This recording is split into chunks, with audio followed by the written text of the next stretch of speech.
Hello दोस्तों, welcome to my channel. और NCERT class 6 की चल रही है, जिसमें हम चैप्टर 7 तक कर चुके हैं और इसे 8th नंबर का चैप्टर है। तो चैप्टर स्टार्ट करने से पहले एक ही गुजारिश है कि आप चैनल को सब्सक्राइब कर दीजिए अगर आपने नहीं किया है, और हमारे चैनल को लाइक शेयर सब्सक्राइब करते रहिए और अपना प्यार देते रहिए। और हम स्टार्ट करते हैं इस चैप्टर को। और एनसीईआरटी पूरा 6 से 2 सॉल्व कंप्लीट कराई जाएगी अगर आप लाइक शेयर सब्सक्राइब करते रहेंगे। ठीक है, तो स्टार्ट करते हैं। तो इस चैप्टर का नाम है गांव, शहर और व्यापार।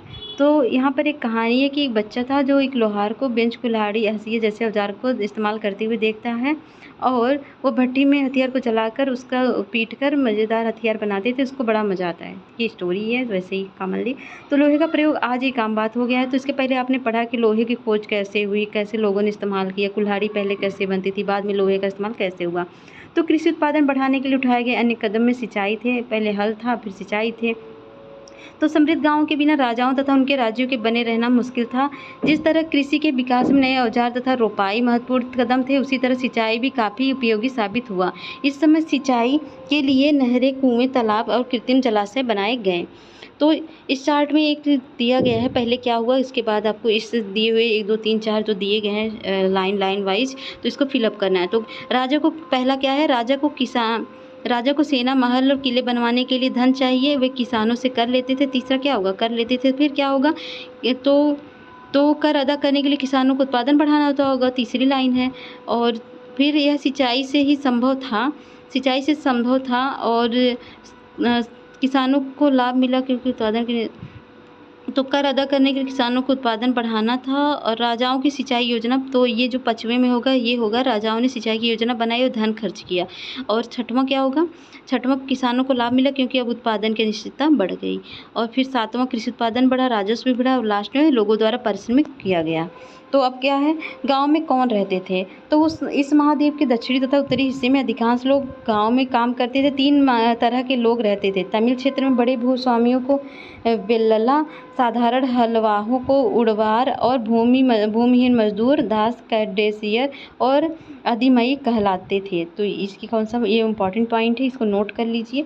तमिल क्षेत्र में बड़े भूस्वामियों को बेल्लाला, और साधारण हलवाहों को, मतलब जो हल चलाते हैं उनको उड़वार, और भूमिहीन मजदूर को दास, कैडेसियर और अधिमई कहलाते थे। देश के उत्तरी हिस्से में गांव का प्रधान व्यक्ति ग्राम भोजक कहलाता था। अक्सर एक ही परिवार के लोग इस पद पर कई पीढ़ियों तक बने रहते थे, यानी कि यह पद अनुवांशिक था। ग्राम भोजक के पद पर आमतौर पर गांव का सबसे बड़ा भूस्वामी होता था। साधारणतः उनकी जमीन पर इनके दास और मजदूर काम करते थे। इसके अतिरिक्त प्रभावशाली होने के कारण राजा भी कर वसूलने का काम इन्हें सौंपते थे। ग्राम भोजकों के अलावा अन्य स्वतंत्र कृषक भी होते थे, जिन्हें गृहपति कहते थे।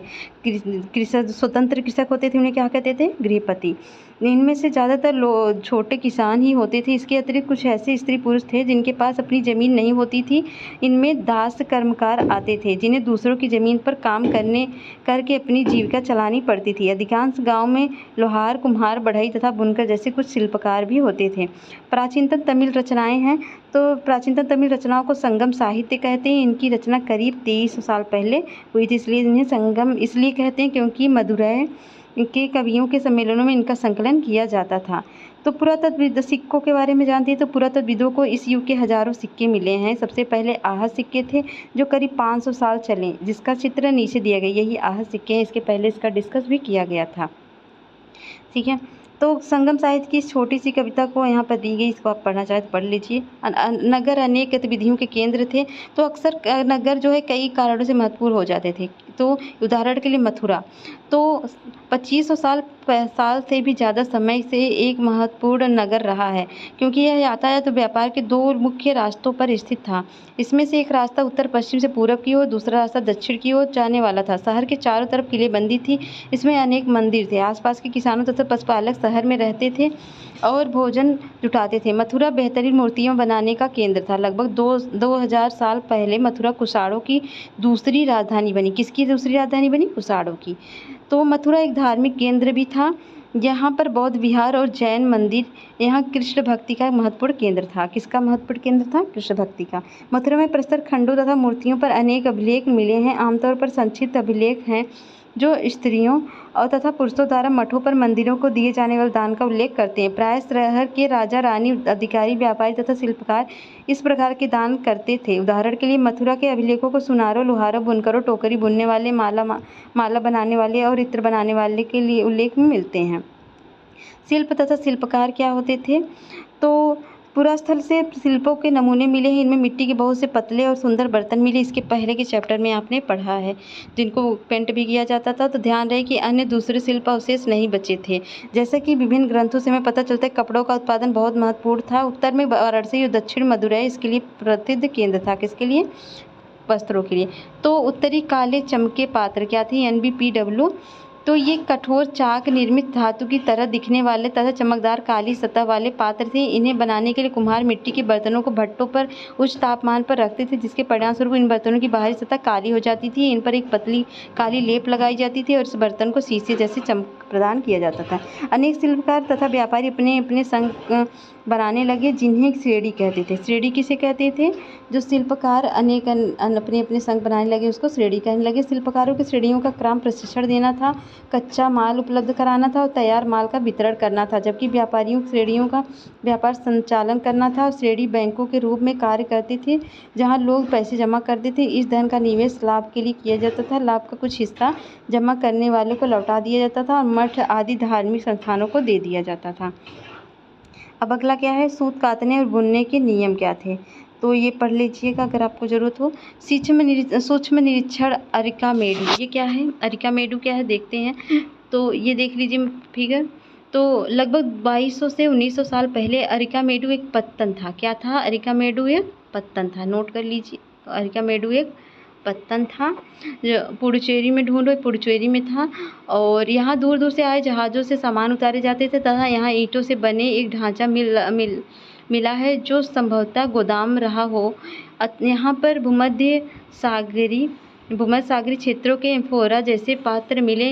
इसमें शराब या तेल जैसे तरल पदार्थ रखे जाते थे। इनमें दोनों तरफ से पकड़े जाने के हत्थे के साथ साथ यहाँ एयरटाइन जैसे मुहर ऐसे लगे लाल चमकदार बर्तन भी मिले हैं। इन्हें इटली के एक शहर के नाम पर एयरटाइन पात्र के नाम से जाना जाता है। कुछ ऐसे बर्तन मिले जिनका डिजाइन तो रोम का था, किंतु वे यहीं बनाए जाते थे। यहाँ रोम लैप शीशे के बर्तन तथा रत्न भी मिले हैं। साथ ही छोटे छोटे कुंड भी मिले हैं, जो संभवतः कपड़े की रंगाई पात्र रहे होंगे। यहाँ पर शीशे और अर्ध बहुमूल्य पत्थरों से मनके बनाने के पर्याप्त साक्ष्य मिले हैं। रोम के संबंध में दर्शाने वाले साक्ष्य की सूची बनाओ। तो एक यूनानी नाविक द्वारा किया गया विवरण है। बेरीगाज मतलब भरूच का यूनानी नाम की कहानी है। तो बेरीगाज की संकरी खाड़ी में समुद्र से आने वाले के लिए नाव चला पाना बहुत मुश्किल होता था। तो राजाओं के द्वारा नियुक्त कुशल और अनुभवी स्थानीय मछुआरे ही यहाँ जहाज ला सकते थे। बेरीगाज शराब, तांबा, टीन, शीशा, मूंगा, पुखराज, कपड़े, सोने चांदी के सिक्कों का आयात होता था। किसका होता था? ये ध्यान रखिएगा। हिमालय की जड़ी बूटियाँ, हाथी दांत, गोमती, कार्नेलियन, सूती कपड़ा, रेशम तथा इत्र यहाँ से निर्यात किए जाते। क्या क्या निर्यात किए जाते? क्या क्या आयात? बहुत इंपॉर्टेंट है। राजा के लिए व्यापारी विशेष उपहार लाते थे, जिसमें चांदी के बर्तन, गायक, किशोर, सुंदर औरतें, अच्छी शराब तथा उत्कृष्ट महीन कपड़े शामिल थे। व्यापार और व्यापारी। तुमने उत्तरी काले पॉलिश वाले बर्तन के बारे में पढ़ा। तो खूबसूरत बर्तन खास तौर पर इन्हीं कटोरियों तथा थालियाँ यहाँ पर बनाई जाती थी। दक्षिण भारत सोना, मसाले, खास तौर पर काली मिर्च तथा कीमती पत्थरों के लिए प्रसिद्ध था। काली मिर्च की रोमन साम्राज्य में इतनी मांग थी कि इसे काले सोने के नाम से कहा जाता था।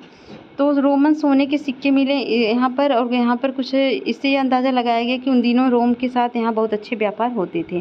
व्यापार से जुड़ी एक कविता है, जिसको आप पढ़ना चाहें पढ़ लीजिएगा। व्यापारियों के कई समुद्री रास्ते खोज निकाले। इनमें से कुछ समुद्रों के किनारे चलते थे, कुछ अरब सागर, बंगाल की खाड़ी पर पार करते थे। नाविक मानसूनी हवा का फायदा उठाकर अपनी यात्रा जल्दी पूरी कर लेते थे। तो समुद्री तटों से लगे राज्य कौन थे? तो इस उपमहाद्वीप के दक्षिणी भाग में बड़ा तटीय प्रदेश था। इनमें से बहुत से पहाड़, पठार, नदियों के मैदानी इलाके में कावेरी का मैदान सबसे उपजाऊ और मैदानी इलाकों तथा तटीय इलाकों के सरदारों और राजाओं के पास धीरे धीरे काफ़ी संपत्ति और शक्ति हो गई।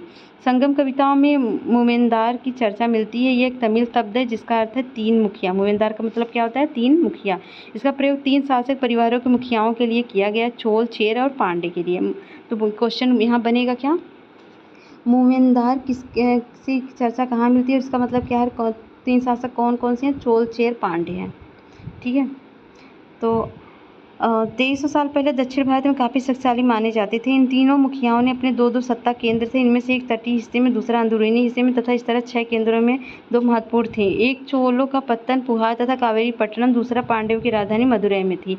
ये मुखिया लोगों से नियमित कर के बजाय उपहारों की मांग करते थे। कभी कभी ये सैनिक अभियानों पर भी निकल पड़ते थे।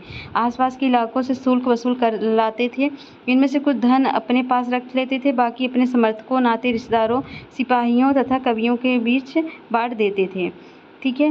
और 200 वर्षों के बाद पश्चिम भारत में सातवाहन नामक राजवंश का प्रभाव बढ़ गया। सातवाहन का सबसे प्रमुख राजा गौतमी पुत्र सतकर्णी था।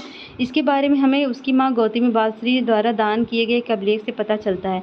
वह और अन्य सभी सातवाहन शासक दक्षिणापथ के स्वामी कहे जाते थे। दक्षिणापथ का शाब्दिक अर्थ है दक्षिण की ओर जाने वाला रास्ता। तो यहाँ पर रेशम मार्ग और कुषाण के बारे में पढ़ते हैं। कुछ शासक इसके बड़े बड़े हिस्सों पर अपना नियंत्रण करना चाहते थे, क्योंकि इस रास्ते पर यात्रा कर रहे व्यापारियों से उन्हें कर, शुल्क, तोहफों के जरिए लाभ मिलता था। इसके बदले वे शासक इन व्यापारियों को अपने राज्य से गुजरते वक्त लुटेरों के आक्रमण से सुरक्षा प्रदान करते थे। सिल्क रूट पर नियंत्रण रखने वाले शासकों में सबसे प्रसिद्ध कुषाण थे।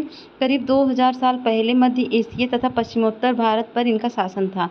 पेशावर और मथुरा इनके दो मुख्य शक्तिशाली केंद्र थे। तक्षशिला भी इनके ही राज्य का हिस्सा थे। इनके शासनकाल में सिल्क रूट की एक शाखा मध्य एशिया से होकर सिंधु नदी के मुहाने के पत्तन तक जाती थी।